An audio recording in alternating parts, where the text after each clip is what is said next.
32 ACP versus 22 Magnum. I actually had a lot of people request to see a test like this after I tested 22 long rifle compared to 32 ACP. So I found some ammunition that I think is a pretty fair comparison here, because both are Winchester, both are full metal jacket flat points.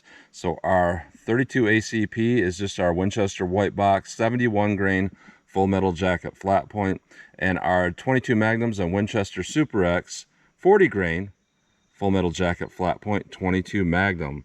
And I brought out the closest I have in barrel length comparison that I can do this test with. Our 32 ACPs are Kel-Tec P32 with a 2.7 inch barrel, and the 22 Magnum I'm going to test through my Heritage Rough Rider Barkeep that has a 2.68 inch barrel. So I'm going to go through the chronograph, see what kind of velocity and accuracy I get at the same time. Then I'm going to do my 10% clear ballistic gel test, my real world simulation test. So I have 4 layers of t-shirt material followed by 3 inches of clear ballistics to represent hitting a pectoral muscle, followed by a 1/4 inch medium density fiberboard to represent hitting ribs or sternum, 16 more inches of clear ballistics, and another 1/4 inch MDF at the back to represent hitting back ribs. In that format, this is about a half representation of the density of flesh. So 8 inches in a real living target would be like 16 inches in this particular setup. In addition to doing my real world simulation, I want to do an arm bone simulation test in front of that gel as well, which is kind of like something some people don't think about, that sometimes an arm bone can get in the way if you have an attacker shooting back, and your bullet might have to go through that. So I'm going to go through this. This is a 1 1/4 inch birch dowel into the ballistics gel also, and see how these compare. And then I will shoot at the steel target to see what kind of practical accuracy and shootability I can get with these. So let's get started with this test. All right, first up, we'll run our 32 ACP over the chronograph, 71 grain full metal jacket flat point. This is rated at 905 feet per second, probably through a 4-inch barrel. So let's see what we get here on our little Kel-Tec P32.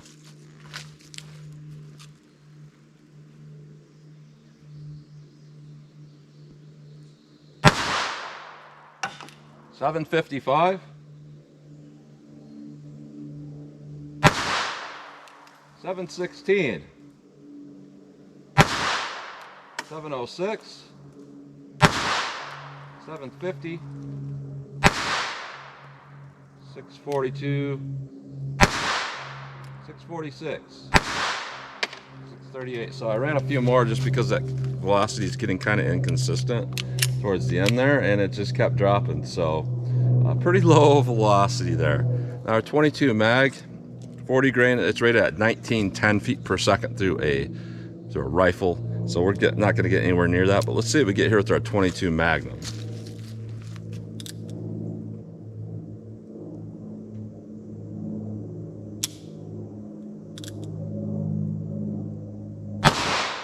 .1175, 1156, 1125, 1094, 1269. So not super consistent there. And that first shot was a misfire there. So it could just be this particular revolver. I haven't brought this out in several years. But let's hit our ballistics gel block and see how these two compare. All right, we'll do our real world simulation test. 4 layers of t-shirt material followed by 3 inches of clear ballistics to represent hitting a pectoral muscle, followed by a 1/4 inch medium density fiberboard that represents hitting ribs or sternum, 16 more inches of clear ballistics, and another 1/4 inch MDF at the back to represent hitting back ribs. Ideally, I want these bullets to stay in that first block without going into the back rib simulation. But if they go past it just by a little bit, they're still acceptable. They wouldn't over penetrate from a front on shot. So let's see what we get here with our 32 ACP.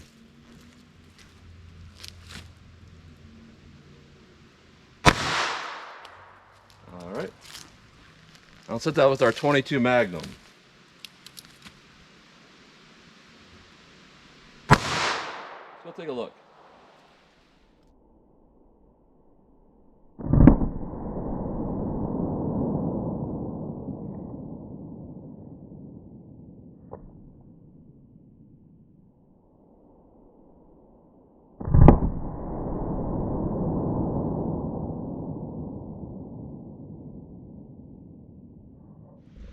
All right, so that difference in bullet weight seems to be making a difference here in the type of penetration we're getting here. So that 32 auto just went perfectly straight. That 22 Magnum, it arced up a little bit. So looking at our rib simulation here, and what we can see is going on is very clear. With our 32 auto, it's going in straight, so it's going to penetrate properly. With our 22 Magnum, it's starting to tumble, and I see this repeatedly over and over again with 22 long rifle, 22 Magnum, stuff like that, is because those bullets are just too light. So once they first enter, they start to destabilize, and then they're going to go through something hard, and then they might not penetrate very well. And that's something that you're probably going to miss in gel tests where people aren't using a rib simulation, because going through like that, it's going to cause some issues there.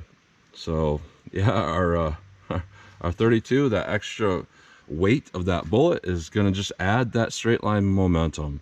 So what we got going on with our 32 autos, a nice straight line, and we went right to 15 inches of penetration. That's really perfect penetration. Now with our 22 Magnum, it looks like there's a little more damage in this first 3-inch piece and a little more right here. So yeah, that's caused from yawing and tumbling. So you could theoretically say that it did more damage, and the penetration is still fine also. We're at about 12.5 inches of penetration. So, you know, both of those did pretty well for what they are, but I like the predictability of what I'm seeing with the 32 a little bit better. That being said, I think the 22 Mag would probably do about as well as the 32 here. So let's put on our arm bone simulation and see how these do going through a little bit of a barrier like that. All right, our arm bone simulation, and I realized that, you know, somebody's not going to have their arm up like this unless they're like kind of doing this, but more like this, at this type of angle. And it's difficult to get that arm bone simulation at the angle, and even if I did, it's a possibility it could deflect the bullets up and out and not into the actual gel block.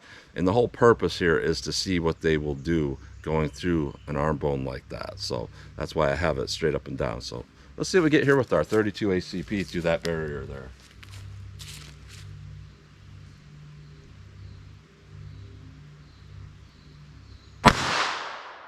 All right. Wow. Let's set that with our 22 mags. Actually, let me set that back up and move that a little bit so that we have a fresh area to shoot through. All right, 22 mag. Let's see how this does.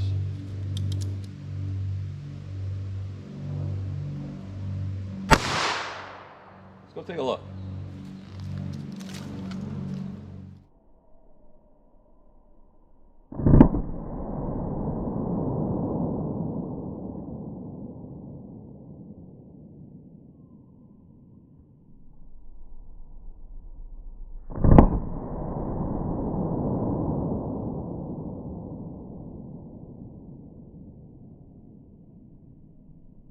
All right, so looking at our arm bone simulation, this is really interesting. This is where the 32 went through. So it barely did anything. Coming out the back, it's like it barely slipped through. It barely had the power to get through there. You know, because we're not seeing like a hole exiting. We're seeing like where this cracked and then that bullet slipped through that crack and it came through. So that really made a big difference there. As where with our 22 mag, we can see that, you know, it has the velocity to go through really well. So it does a little bit better with our barrier in the way there. So our 32 auto went into this first 3-inch piece here and it stopped. It did not go through that rib simulation. So that's going to tell you that could be very ineffective. In fact, it didn't even leave really a mark. Now what's interesting about the 22 Magnum is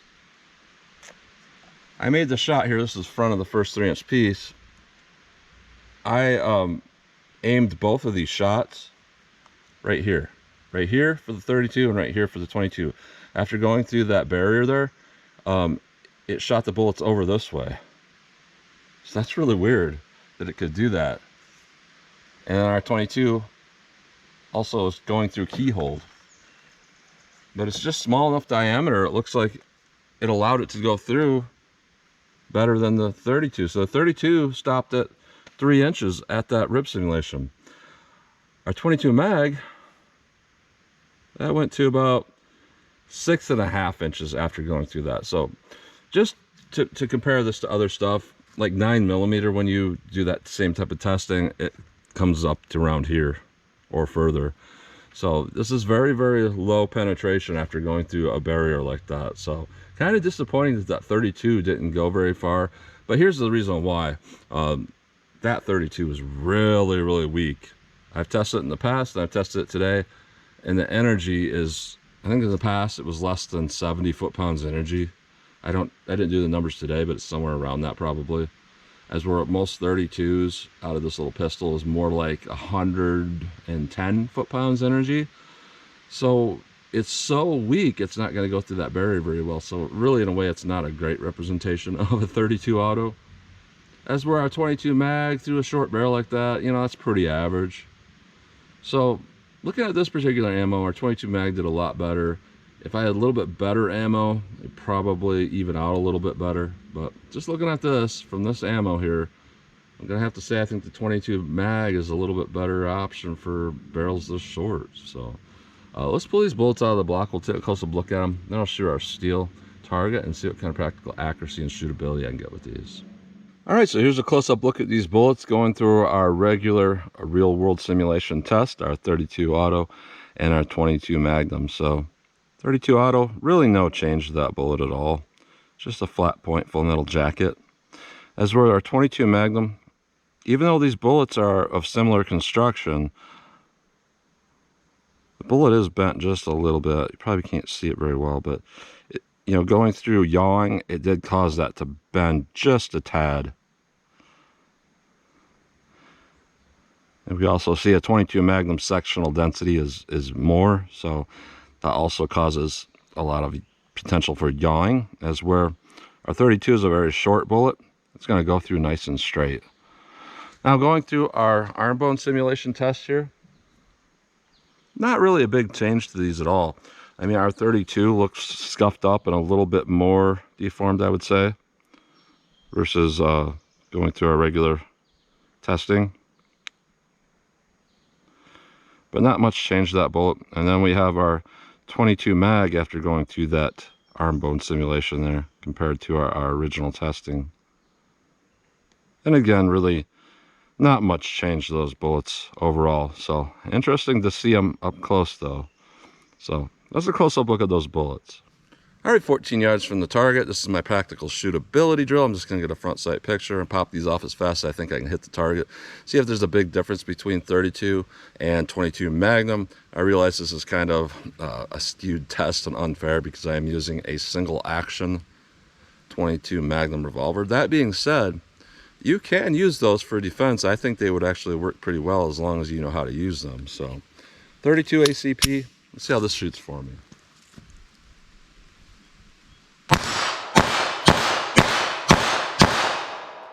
Alright, so it doesn't shoot great, but I was able to make those hits. A 22 Magnum here of single action, you know, a lot of people would say that's not a good option. And I think that's because a lot of people, when they shoot revolvers like this, they have a weird technique of just kind of trying to do the semi-auto thing and wrapping this around like this. For me, I've always done a grip where it's like, this is the only hand I'm gripping with. I'm basically doing a teacup grip every time I shoot anything, but because that looks dorky and I get trolled all the time, I just put it up here. So sometimes you'll see my hand move, my fingers move. I'm not actually gripping, but that actually gives me an advantage to be able to run something like this because I can keep this thumb over here and keep it moving. So let's see what I can do here with our 22 mag.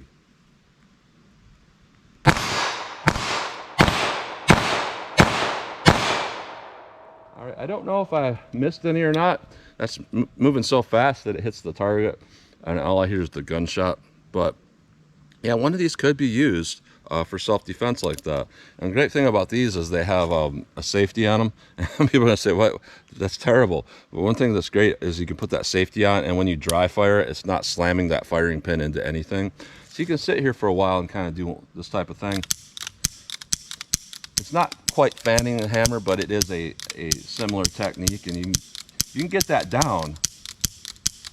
You can actually get pretty good with one of these, and being that this is, you know, a sub 2 bill revolver, not a bad option overall. Let me back it up from a little more distance, actually a lot more, just for fun. See how these things will hit on steel, if I could hit anything at all with these.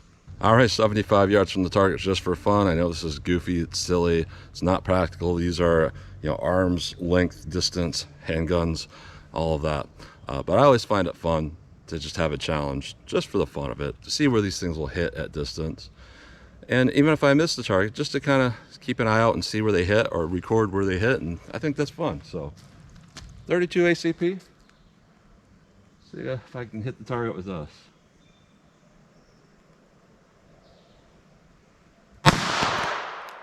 The thing about this ammo, it's shooting a lot of debris out. It's burned my face a couple times. This is some pretty dirty ammo. So let me keep trying here. Arm's length. Well, if your arm is 225 foot long, yeah, hit.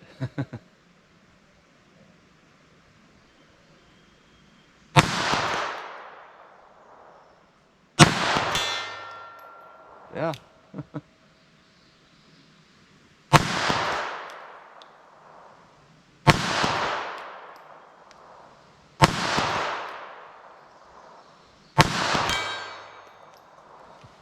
Well, that's better than nothing, to be honest.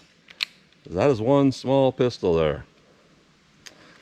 So 22 mag, I don't know about this. Don't know where these hit. I haven't shot this revolver in a long time. I'll just have to aim center mass, because they did have pretty good velocity. So let's see where this goes.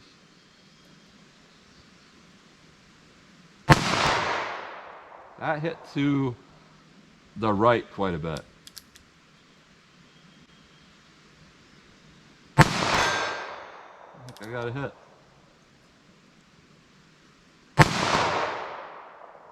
Don't know where that went. No, again. A little bit high right.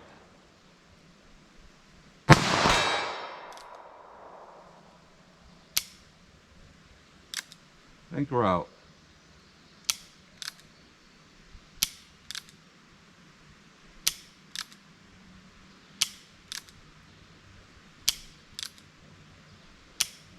Yeah, so that hit I made, the last hit there, I aimed low left, seeing that I think they're hitting it kind of high right. That's another thing people often tell me, you always shoot left because your technique. I can't count how many tests I've done where all the bullets hit to the right. So this is a funny thing. But looking at this overall, I'm really surprised about that barrier test with that arm bone simulation there.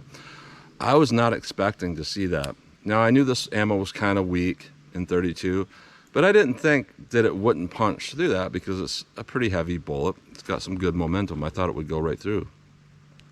And while it did go through barely, you know, you can see it underpenetrated severely. You know, in our regular real-world simulation tests, both of these were fine. So I think they would still be good for defense. It's kind of hard to say which one's better. You get just a tad more penetration with the 32. This, you got a tad more tumbling damage. Just based on my gut feeling here, I think that the 22 mag in this particular situation would do a little bit better than the 32 auto, but if we had a lot better 32 auto ammo, I think it would flip the other way around. So I think overall it's pretty comparable. And looking at the test of the arm bone simulation though, the 22 mag did a lot better, but it was still pretty low penetration. And this is one of those things, when we look at that arm bone simulation barrier there, this is what my whole channel is about. Not about pieces of wood, but a lot of people get on the channel and they're like, there's no point in ballistic testing, it's all about shot placement. What you're doing, the whole mission you've been doing for the past several years is worthless, it means nothing, because it's all about shot placement. But yet, test after test after test after test, where I use rounds that are not particularly powerful, what's happening is they're not going deep enough when they hit something hard. So while it's not all about shot placement, you know, there's something that can be said about shot placement if you have an adequate caliber. Like if you had a 9mm plus P, would that be as good as the 357 Magnum if you made proper shot placement? And my answer is yes. If you're really that good, you made a lot better shot placement than the person that shoots a 357. Absolutely, that 9mm with modern ammo is going to be a lot more effective than a 357 Magnum, because 9mm and up, you have adequate everything. You got adequate power to go through barriers, to expand a hollow point, all of that. But when you're dropping down to stuff like this, just simply saying shot placement, it's all about shot placement, not quite right, because sometimes some calibers just don't have enough juice to get done. And we're kind of seeing that with stuff like this. But out of these, I'm gonna have to go with the 22 Magnum. So, interesting test. That's what you get today. So as always, comment, share, and like. And thanks for watching.